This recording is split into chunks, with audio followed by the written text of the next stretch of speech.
Good evening everyone. চ' আমি এইটো ভিডিঅ'ত মুভিং কইল গেলভেনোমিটাৰৰ বিষয়ে ডিছকাছ কৰিব গৈ আছোঁ। চ' এইটো হ'ল মুভিং কইল গেলভেনোমিটাৰৰ ডায়াগ্ৰামটো। তো ইয়াত কি থাকিব, পইণ্টাৰ থাকিব, কইল আছে, তাৰপিছত আমাৰ এই দুটা মেগনেট, পাৰ্মানেণ্ট মেগনেট। আমি ইয়াতে যিখন মেগনেটিক ফিল্ড ইউজ কৰিম সেইখন আমি ৰেডিয়েল ফিল্ড ল'ম। মেগনেটিক ফিল্ডখনৰ ষ্ট্ৰাকচাৰ আমি কেনেকুৱা ল'ম, ৰেডিয়েল ফিল্ড। এতিয়া ৰেডিয়েল ফিল্ড লোৱাৰ কাৰণটো কি হ'ল চোৱা, তোমালোকে আগতে পঢ়িছিলা যে যেতিয়া আমি কাৰেণ্ট কেৰিং লুপ এটা মেগনেটিক ফিল্ডত থৈ দিওঁ, মেগনেটিক ফিল্ডে সেই কাৰেণ্ট কেৰিং কইলটোৰ ওপৰত, লুপটোৰ ওপৰত টৰ্ক এক্সাৰ্ট কৰে, যাৰ কাৰণে কইলটো কি কৰে, ৰ'টেট কৰে। এতিয়া চাবা, কইলটো এনেই ৰ'টেট নকৰিব, কইলটোৰ মাজেৰে কাৰেণ্ট ফ্ল' হ'ব লাগিব। অ'কে, যদি কাৰেণ্ট ফ্ল' হয় তেতিয়াহ'লে সেই কইলটোৰ ওপৰত টৰ্ক এক্সাৰ্ট হয়, কাৰ দ্বাৰা, মেগনেটিক ফিল্ডে টৰ্ক এক্সাৰ্ট কৰে। আৰু সেই টৰ্কৰ ভেলুটো কি হয়, টৰ্ক ইকুৱেলটো কি হয়, বিনা সাইন থিটা হয়। এইটো হয় টৰ্ক ইকুৱেলটো কি হয়, বিনা সাইন থিটা। এইটো হ'ল টৰ্কৰ ভেলুটো। এতিয়া ইয়াত থিটা মানে কি হ'ল, থিটা মানে কি বুজাইছে, এংগল বুজাইছে, কাৰ মাজত, মেগনেটিক ফিল্ড আৰু এৰিয়া ভেক্টৰৰ মাজত। সেই কইলটোৰ সেই লুপটোৰ এৰিয়া ভেক্টৰে মেগনেটিক ফিল্ডৰ লগত কিমানখিনি এংগল কৰি আছে তাক আমি কিহেৰে বুজাম, থিটাৰে। তো এই এৰিয়া ভেক্টৰ আৰু মেগনেটিক ফিল্ডৰ মাজত যদি এংগলটো থিটা ইকুৱেল টু 90 ডিগ্ৰী হয়, তেতিয়াহ'লে টৰ্কটো সদায় কি হ'ব, মেক্সিমাম হ'ব। আৰু সেই গতিকে আমি মুভিং কইল গেলভেনোমিটাৰত কি ইউজ কৰোঁ, ৰেডিয়েল ফিল্ড ইউজ কৰোঁ। আৰু তাৰ কাৰণে আমি মেগনেটৰ শ্বেপটো কেনেকৈ লওঁ, হৰ্চেছ শ্বু টাইপ মেগনেট আমি লওঁ, হ'ব। তো এইটো ধুনীয়াকৈ ক'বা। তো ৰেডিয়েল ফিল্ড হোৱাৰ কাৰণটো কি, তো কইলটোৱে যেনেকৈ ৰ'টেট নকৰক কিয়, সেই কইলটোৱে সদায় মেগনেটিক ফিল্ডৰ লগত কিমানখিনি এংগল কৰি থাকিব, 90 ডিগ্ৰী এংগল কৰি থাকিব। মানে কইলটোৰ লগত, কইলটোত যদি আমি ছাপ'জ এতিয়া এইটো PQRS, এইটো আমি লুপটো কনচিডাৰ কৰিছোঁ, ৰেক্টেংগুলাৰ লুপটো। চ' এই লুপটোৰ আমি যদি এটা এৰিয়া ভেক্টৰ ড্ৰ কৰোঁ, নৰ্মেল ড্ৰ কৰোঁ, এই লুপটোৰ নৰ্মেলে মেগনেটিক ফিল্ডৰ লগত এনি টাইম কিমানখিনি এংগল কৰি থাকিব লাগিব, 90 ডিগ্ৰী। তেতিয়াহ'লে টৰ্কটো কি হ'ব, মেক্সিমাম হ'ব। তো সেইকাৰণে আমি কি ইউজ কৰিছোঁ, ৰেডিয়েল ফিল্ড ইউজ কৰিছোঁ। হ'ল এইখিনিয়ে কথা। এতিয়া আমাক সুধিব কি, কনষ্ট্ৰাকশ্যনটো সুধিব। তো ধুনীয়াকৈ ডায়েগ্ৰামটো ড্ৰ কৰিবা, দেন প্ৰিন্সিপালটো সুধিব, আমি মুভিং কইল গেলভেনোমিটাৰত কোনটো প্ৰিন্সিপাল, কোনটো ফৰ্মুলা ইউজ কৰিম। তো এইমাত্ৰ ক'লোৱে, আৰু এবাৰ কৰিছোঁ চোৱা, it's working is based on the fact that when a current carrying coil is placed in a magnetic field, it experiences a torque. So এটা কাৰেণ্ট কেৰিং কইল, এটা কাৰেণ্ট কেৰিং লুপ এটা যেতিয়া আমি মেগনেটিক ফিল্ডত প্লেচ কৰি দিম, সেই লুপটোৱে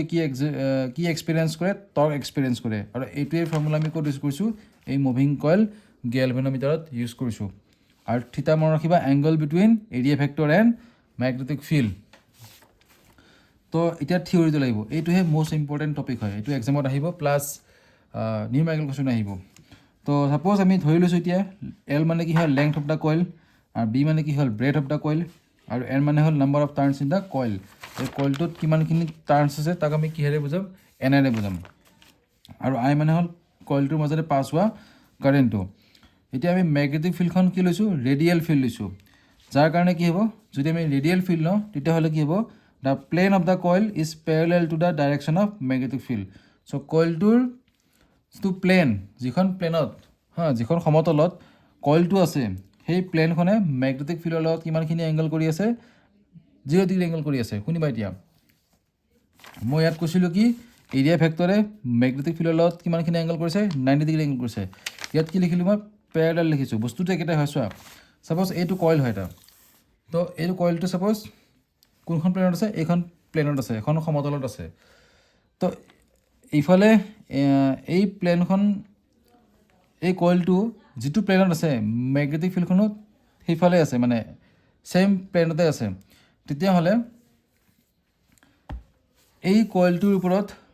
মই এতিয়া নৰ্মেল ড্ৰ কৰিব লাগে, আৰু সেই নৰ্মেলে কি বুজাব,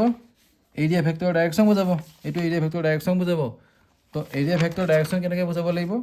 আমি এতিয়া নৰ্মেল ড্ৰ কৰিম, কইলটোৰ ওপৰত নৰ্মেল ড্ৰ কৰিম। এইটো এই নৰ্মেলটো, এই কলমটোৱে কি বুজাইছে, নৰ্মেল। বুজি পাইছা, মানে এনেকুৱা আৰু এইটো কইলটো হয়, এইটো কইলটো হয়, এইটো, ঠিক আছে।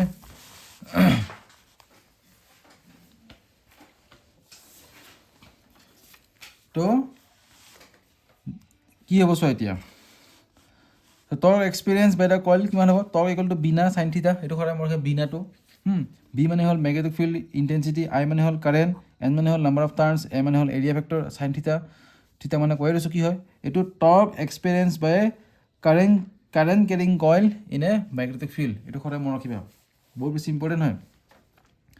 তো থিটাৰ ভেলুটো কি ৰাখে সদায় 90 কৈ ৰাখে কি কাৰণে আমি ৰেডিয়েল ফিল্ড ইউজ কৰিছোঁ তো কইলৰ ওপৰত যদি আমি নৰ্মেল ড্ৰ কৰোঁ এখন এইটো ছাৰ্ফেচ হয় এইটো কইল হয় ইয়াত নৰ্মেল এইটো কি বুজাইছে নৰ্মেল বুজাইছে আৰু এই নৰ্মেলটোৱে মেগনেটিক ফিল্ডৰ ডাইৰেকশ্যনৰ লগত কিমানখিনি এংগল কৰি আছে 90 ডিগ্ৰী এংগল কৰিছে তো চোৱা এইটো কইলটো আছিলে এইখন প্লেনত আছে তাৰ এইখন প্লেনতে কি আছে মেগনেটিক ফিল্ডখনো আছে তাৰপিছত মই যদি এতিয়া পাৰ্পেণ্ডিকুলাৰ ড্ৰ কৰোঁ নৰ্মেল ড্ৰ কৰোঁ কইলটোৰ ওপৰত তো এই কইলটোৱে এই মেগনেটিক ফিল্ডৰ লগত কিমানখিনি এংগল কৰি আছে এনেকুৱা আৰু কিমানখিনি এংগল কৰি আছে এইটো 90 ডিগ্ৰী এংগল কৰিছে ঠিক আছে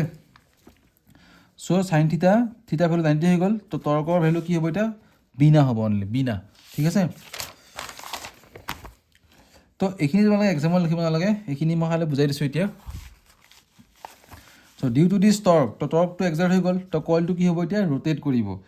কইলটো ৰোটেট কৰিলে কি হ'ব চোৱা ফছফৰ ব্ৰঞ্জ ষ্ট্ৰিপ গেটছ টুইষ্টেড তো এই কইলটো এটা স্প্ৰিঙৰ লগত কানেক্ট হৈ আছে ন স্প্ৰিঙৰ লগত কানেক্ট হৈ আছে সেই স্প্ৰিংটো কইলটো যেতিয়া ৰোটেট কৰিব সেই স্প্ৰিংটো কি হ'ব সি টুইষ্ট হ'ব বুজিছেনে টুইষ্ট হ'ব টুইষ্ট হোৱাৰ লগে লগে ইলাষ্টিচিটিত পৰিছিলে যদি আমি ইলাষ্টিক মেটেৰিয়েল এটাক আমি ফ'ৰ্চ এপ্লাই কৰোঁ তাত এটা কি হয় ৰিষ্টৰিং ফ'ৰ্চ জেনেৰেট হয় যেতিয়া বস্তুটো টুইষ্ট হ'ব এনেকৈ আছিল ন বস্তুটো তো এইটো টুইষ্ট হ'ব কইলটো যে টুইষ্ট কৰিব কইলটো ৰোটেট কৰিলে ব্ৰঞ্জৰ ষ্ট্ৰিপটো কি কৰিব টুইষ্ট কৰিব এই স্প্ৰিংটো কি কৰিব এইটো স্প্ৰিংটো টুইষ্ট হ'ব তো যিমানখিনি টুইষ্ট হ'ব তাতে এটা ৰিষ্টৰিং টৰ্ক জেনেৰেট হ'ব আৰু সেই ৰিষ্টৰিং টৰ্কটো চোৱা কেনেকৈ ওলাম আমি এতিয়া ওলাম তো ছাপ'জ কিমানখিনি এংগল টুইষ্ট কৰিলে থিটা এংগল টুইষ্ট কৰিছে তোমালোকে ইয়াৰ পৰা লিখিবা আকৌ এইখিনি লিখিব নালাগে হা তো থিটা বিধা টুইষ্ট প্ৰডিউচ তো টুইষ্ট যেতিয়া প্ৰডিউচ হয় তাতে কি হ'ব ৰিষ্টৰিং টৰ্ক জেনেৰেট হ'ব আৰু সেই ৰিষ্টৰিং টৰ্কৰ ভেলু কিমান হয় কে তো ৰিষ্টৰিং টৰ্ক পাৰ ইউনিট টুইষ্ট তো পাৰ ডিগ্ৰী এংগলত মানে 1 ডিগ্ৰী এংগল টুইষ্ট হ'লে কিমানখিনি ৰিষ্টৰিং টৰ্ক জেনেৰেট হয় কে তো এটা কিমানখিনি এংগল টুইষ্ট হৈছে থিটা এংগল টুইষ্ট হৈছে তো 1 ডিগ্ৰী এংগলত কিমানখিনি টুইষ্ট হয় কে এংগল টুইষ্ট হয় তো থিটা এংগল যদি টুইষ্ট হয় তো কিমানখিনি ৰিষ্টৰিং টৰ্ক জেনেৰেট হ'ব কে থিটা হ'ব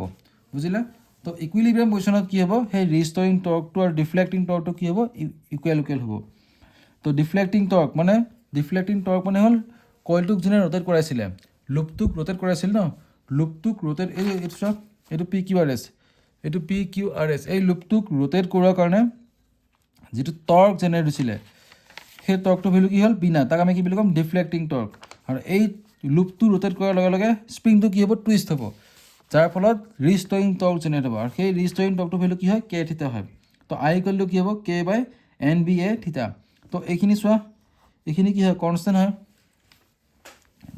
আৰু এই কনষ্টেণ্টখিনি আমি কিহেৰে বুজাম কেপিটেল জিৰে বুজাম আৰু এই কেপিটেল জি কি বুলি কোৱা হয় গেলভেনোমিটাৰ কনষ্টেণ্ট বুলি কোৱা হয় তো গেলভেনোমিটাৰ কনষ্টেণ্ট ভেলুটো সদায় মনত ৰাখিবা বহুত বেছি ইম্পৰ্টেণ্ট হয় ইয়াৰ পৰা কুৱেশ্যন আহিব হা তো এইটো এম চি কিউটো আহিব তো ফৰ্মুলাবিলাক দি দিয়ে আৰু থিয়ৰিটো আহিব মেথছতো আহিব পাৰে তো জি ভেলু কি হ'ব কে বাই এন বি এ হ'ব তো ইয়াৰ পৰা চোৱা তোমালোকে আই ইকুৱেলটো কি আই ডাইৰেক্টলি প্ৰপৰ্চনেলটো কি হয় থিটা মানে যিমানখিনি কাৰেণ্ট ফ্ল' হ'ব সিমানে এই টুইষ্ট হ'ব মানে কি ডিফ্লেকশ্যন সিমানে হ'ব বুজিলা থিটা এতিয়া আমি কি ল'ব লাগে কাৰেণ্ট চেঞ্চিটিভিটি বুলি ওলাব লাগে তো আমাক সেইটোৱে কুৱেশ্যন দিয়ে find the current sensitivity and voltage sensitivity of the galvanometer তো কাৰেণ্ট চেঞ্চিটিভিটি মানে কি হয় চোৱা current sensitivity of a galvanometer is define as the deflection produce in the গেলভেনোমিটাৰ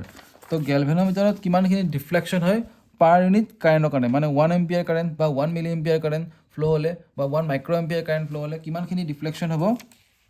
তাক আমি কি বুলি ক'ম কাৰেণ্ট চেঞ্চিটিভিটি বুলি ক'ম আৰু কাৰেণ্ট চেঞ্চিটিভিটি ভেলু কেনেকৈ ফাইন কৰে থিটা বাই আই থিটা মানে কি হ'ল ডিফ্লেকশ্যন আই মানে কি হ'ল কাৰেণ্ট তো থিটাৰ ভেলুটো কিমান হ'ব ইয়াৰ পৰা ওলাইছে থিটাৰ ভেলুটো এন বি এ হ'ব আমি থিটা ভেলু ওলালে আই থিটা বাই আই তো এন বি এ বাই কি হ'ব কে হ'ব এইখিনি আমি চোৱা এইটো থিটা আছে থিটাৰ ভেলুটো আমি পুট কৰি দিলে ইয়াতে এইখিনি বস্তু পাই যাম আমি হ'ব এইটো আইটো আই কেঞ্চেল যাব মই দেখাই দিছোঁ যদি বুজি পোৱা নাই এবাৰ হ'ব তো থিটা ইকুৱেলটো কি হয় তো বি না বাই কি হ'ল কে বিনা বাই কে তো I S equal to what থিটা ভেলু কি হ'ল এইটো বিনা দেই এ হ'ব বিনা বাই কে ডিভাইডেড বাই আই তো কে এইটো তলত আহিলে থাকিল কি বি না